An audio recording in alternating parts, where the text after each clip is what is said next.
Hi, my name is Paul Waller. I'm a Fender master builder in a custom shop here in lovely Corona, California. This spec is based on a 62P bass.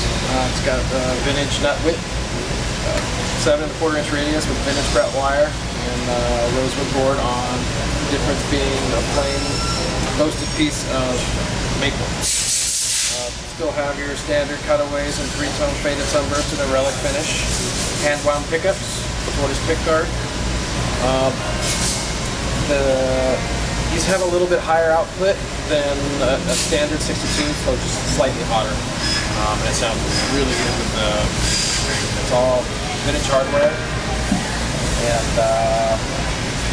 like a thin 62 neck shape, about 800 at the nut, and about 930 at the full fret. This roasted maple is pretty challenging to work with. It gets pretty brittle after the process of it being kiln cooked. The darker the color, the hotter the temperature that it's cooked, and more of moisture and the more frail this stuff becomes. So it does have a really cool sound. It sounds really unique, a little bit brighter, but it is difficult to work with in machining and keeping splintering and run out where the grain runs out, keeping that from chipping out. And then of course sanding is a little bit more difficult to sand. But overall it turns out pretty nice. It's a pretty good looking piece of wood. I think the color's amazing.